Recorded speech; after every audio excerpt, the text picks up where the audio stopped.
कभी hunger index में Somalia के साथ खड़े नहीं देखे। आज हिंदुस्तान सोमालिया के साथ खड़ा है। आज हिंदुस्तान ऐसे देशों के साथ हंगर इंडेक्स में खड़ा है जो कि दुनिया के सब निम्नतम लेवल पर है। साथियों, दशा और दिशा पे बात करने का मुझे अवसर दिया। दशा क्या है भारत की, और मैं भारत की वास्तविक दशा की ओर आपको ले जाना चाहूंगा।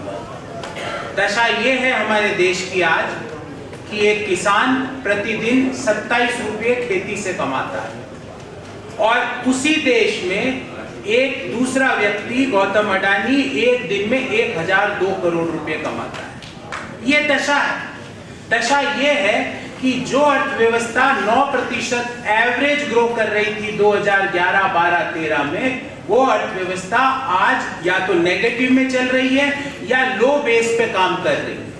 दशा ये है हमारे देश की आज कि जो 2019 की हमारी अर्थव्यवस्था की साइज थी, आज हम उसके ऊपर भी नहीं है अभी तक।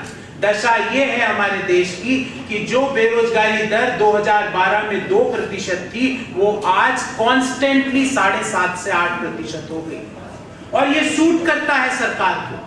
ये इनको इससे परेशानी नहीं है, ये सरकार को सूट करता है, क्योंकि जब ऐसी दशा होती है तो आपको कब्रिस्तान और शमशान के कंपैरिजन के सुनने वाले लोग ज्यादा मिल जाते हैं। जब ऐसी दशा होती है तो आपको जिन्ना के ऊपर भाषण सुनने वाले लोग ज्यादा मिल जाते हैं। जब ऐसी दशा होती है तो आपको स्कूल, कॉलेज, यूनिवर्सिटी की बात में किसी का इंटरेस्ट नहीं रहता, हॉस्पिटल के बात में किसी का इंटरेस्ट नहीं रहता। इंटरेस्ट इस बात में रहता है कि कैसे किसी कौम को दूसरी कौम से लड़ा दिया जाए। मैं अभी अपनी बात का इंतजार कर रहा था तो हमारे इष्ट देव भगवान श्री हनुमान की बात हुई। दशा ये है देश की कि हमारे देश के जो सत्ताधारी लोग हैं, जिन्होंने भगवा वस्त्र भी पहन रखा है, वो भगवान श्री हनुमान की जातियां बताते घूमते हैं। ये दशा है। और अब दिशा क्या है? दिशा ये है कि हमें इस देश को डबल डिजिट ग्रोथ पे ले जाना है। हमें इस देश को वापस उस लेवल पे ले जाना है जहां पर लोगों को रोजगार मिले, जहां पे समृद्धि वापस आए। ये 2.5%, 3% की जीडीपी ग्रोथ के लिए हमारा जिसको हम डेमोग्राफिक डिविडेंड कहते थे, उसको आपने डेमोग्राफिक डिजास्टर बना दिया। बहुत बात होती थी हमारे देश के डेमोग्राफिक डिविडेंड की, फक्र होता था हमें भी कहते हुए कि 65% जो हमारे देश की आबादी है वो 35 वर्ष से कम आयु की है, पर आपने उस आयु को डेमोग्राफिक डिविडेंड से डेमोग्राफिक डिजास्टर बना दिया। आज रूरल डिमांड अपने लोवेस्ट लेवल पर है। कई बार हमसे पूछा जाता है, और मैं पूछता हूं, जब मैं ये सवाल पूछता हूं कि भाई एमएसपी देने से, किसानों को एमएसपी देने से कौन सा मार्केट खराब हो जाएगा? आपको तो जो फसल खरीदनी आप खरीदिए, पर एक मार्केट खराब हो जाएगा। वो मार्केट है इलेक्टोरल बॉन्ड्स का। जब आप किसान को एमएसपी दोगे तो आपके जो इष्ट मित्र हैं वो 50% कम दाम से किसान से एमएसपी नहीं खरीद पाएंगे, तो वो आपको इलेक्टोरल बॉन्ड में पैसा नहीं देंगे। वो मार्केट खराब हो जाएगा और कोई मार्केट खराब नहीं होगा। बाकी तो जो सरकार खरीद रही है वो तो खरीद ही रही है। सरकार को सारा धान अनाज थोड़ी खरीदना, सरकार को तो जो अपने लिए जो सरकार के जो गोदाम है उसके लिए खरीदना। बाकी आप क्यों बाध्य नहीं कर सकते कि कोई भी व्यक्ति देश में एमएसपी से कम खरीदेगा तो वो लीगली ऑफेंडिंग होगा? क्यों नहीं लिखा जा सकता? मुझसे पूछा जाता है कि भाई आपने क्यों नहीं किया, तो मैं जवाब देता हूं कि 2000 से पहले इंटरनेट पे ईमेल नहीं करते थे। आज क्यों कर रहे हैं मैं आपसे पूछता हूं। पहले दिल्ली से जयपुर आने में मुझे 12 घंटे लगते थे, आज 5 घंटे में ही पहुंचता हूं। तो मैं क्या दिल्ली आके खड़ा हो जाऊं 7 घंटे कि मैं नहीं जाऊंगा 12 घंटे से पहले, क्योंकि पहले मेरे पिता तो 12 घंटे में ही पहुंचते थे, तो मैं नहीं पहुंचूंगा 12 घंटे में। ये जो तर्क है, इस तर्क में मेरिट नहीं है, इस तर्क में इसका कोई आधार नहीं है। पहले रूरल डिमांड थी, ग्रामीण क्षेत्रों में मांग थी, आज ग्रामीण क्षेत्रों की मांग आपने निम्नतम लेवल पर कर दी। और मैं साथियों एक अर्थशास्त्री होने के नाते एक बहुत महत्वपूर्ण बात बताना चाहता हूं। अगर आप किसान को एमएसपी दोगे तो देश वापस 10% की जीडीपी ग्रोथ तक भी पहुंच सकता है। क्योंकि जैसे ही रूरल सेक्टर की डिमांड आप रिवाइव करोगे, वहां पे उस डिमांड को पूरा करने के लिए मैन्युफैक्चरिंग कंपनीज को सप्लाई देनी पड़ेगी, रोजगार का सृजन होगा, नई एक जीडीपी बनेगी। आप उनको एमएसपी से महरूम रखोगे तो वापस जो 3-4% जिसको मैं कहता हूं, जिसका भारत का युवा वो डिजर्व नहीं करता। भारत का युवा 10% डबल डिजिट जीडीपी ग्रोथ को डिजर्व करता है। आप उनको 3 से 4% क्यों देना चाहते हो? आप ऐसा क्यों करना चाहते हो कि पिछले एक साल में 97% भारतीयों की आय घटी है, सिर्फ 3% की बढ़ी, और आप कह रहे हो हमने रिकवरी कर ली। आप रिकवरी करोगे कैसे जब तक रूरल सेक्टर की डिमांड रिवाइव नहीं होगी? आज हालात ये है कि मात्र 8 महीने हुए इस वित्तीय वर्ष को, 9 महीने हुए वित्तीय वर्ष को कंप्लीट हुए। इन 9 महीने में 31 जो हमारे देश के राज्य और केंद्र शासित प्रदेश है, उसमें से 24 राज्यों में मनरेगा का बजट खत्म हो गया। क्यों खत्म हो गया? क्योंकि लोगों के पास रोजगार नहीं है, लोगों के पास काम नहीं है। और आप जब रोजगार नहीं है, काम नहीं है, उस समय आप वहां पे चर्चा करते हो जिन्नात, उस समय आप चर्चा करते हो शमशान और कब्रिस्तान की। मैं चुनौती देता हूं, एक बार एक ऐसी योजना ये लोग बताएं जो पिछले 7 सालों में इन्होंने कंसीव की हो, मतलब जो इनकी ब्रेन चाइल्ड और जिसको एग्जीक्यूट कर दिया। एक योजना बताएं, एक भी और ऐसी योजना नहीं।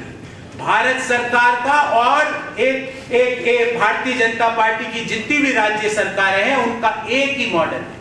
अगले दिन सुबह अखबार की हेडलाइन क्या होगी, बस ये सोचना। शाम को 4 से 9 बजे तक का टीवी में बहस किस मुद्दे पे होगी, बस ये 2 काम करने। पर मैं आपको बताता हूं कि देश का युवा, विशेषकर जो 18 से 35 वर्ष की आयु के लोग हैं, वो इनसे ऊब चुके हैं। क्योंकि optics doesn't make any substance. जब ऑप्टिक्स फ्रंट सीट ले लेती है तो सब्सटेंस बैक सीट ले लेता है, और देश का गवर्नेंस उस कार को ही छोड़ देता है, जैसा मौजूदा सरकार में हो रहा है। आप सिर्फ ऑप्टिक्स में काम करते हो। आपको यह बताना कल क्या करना है, कल कैसे न्यूज में रहना है। कभी बोलते हैं हवाई अड्डा, दुनिया का सबसे बड़ा हवाई अड्डा कर दिया, पता चला वहां चीन की तस्वीरें डाल दी। और मैं तो उनसे कहता हूं कि भाई दुनिया का क्या, मैं ब्रह्मांड का सबसे बड़ा हवाई अड्डा मान लूंगा। पहले गंगा जल लेके एक सौगंध खाओ कि इस हवाई अड्डे को अगले 2 साल में बेचोगे। मैं तो इसको ब्रह्मांड का सबसे बड़ा हवाई अड्डा मानता हूं। पर आप सिर्फ ऑप्टिक्स पे काम करते हो, आप सब्सटेंस पे काम नहीं करते।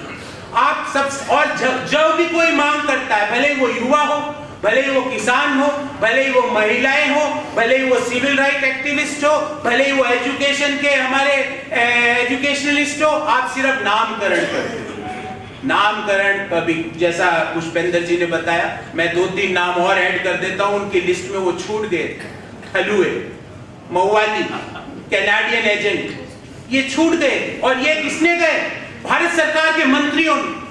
मऊवाली बोला किसानों को भारत सरकार की मंत्री ने, और किसी ने उस पर ऐतराज नहीं किया। जो ट्रॉपिकल फॉरेस्ट में आग लग जाती है, जब प्रधानमंत्री ट्वीट कर देते हैं, पर किसानों को ठलुआ बोलते, मऊवाली बोलते, उनका ट्वीट नहीं करता।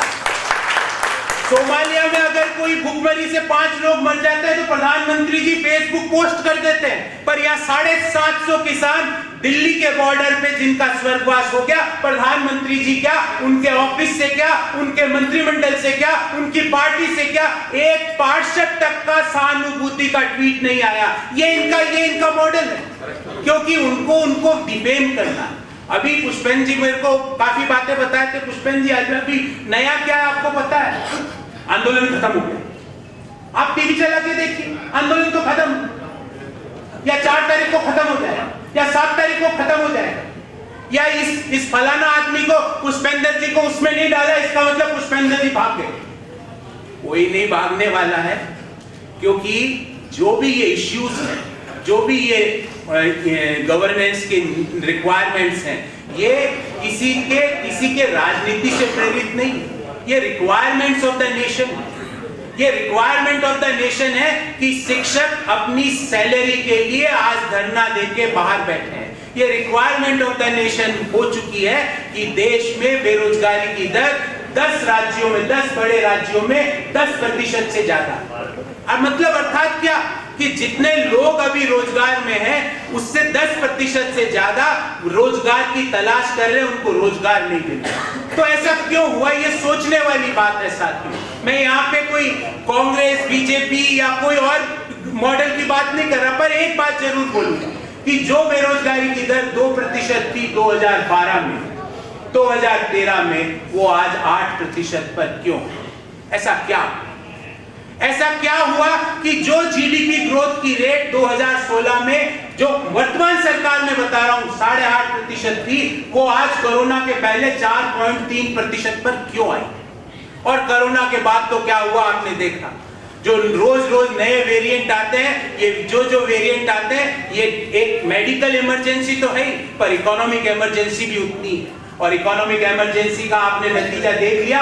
आज हिंदुस्तान पहली बार, मैंने नहीं देखा, मैं भी अर्थशास्त्री हूं, मैंने हिंदुस्तान को कभी हंगर इंडेक्स में सोमालिया के साथ खड़े नहीं देखा। आज हिंदुस्तान सोमालिया के साथ खड़ा है। आज हिंदुस्तान ऐसे देशों के साथ हंगर इंडेक्स में खड़ा है जो कि दुनिया के सब निम्नतम लेवल पर है हंगर इंडेक्स में। तो मेरा ये कहना है कि दशा तो ये है, और 2 मिनट में दिशा की बात करूं। दिशा ये है कि हमें रूरल डिमांड को रिवाइव करना है। रूरल डिमांड को रिवाइव करने के लिए सबसे सही और सफल मॉडल है कि आप एमएसपी को लीगल राइट दीजिए।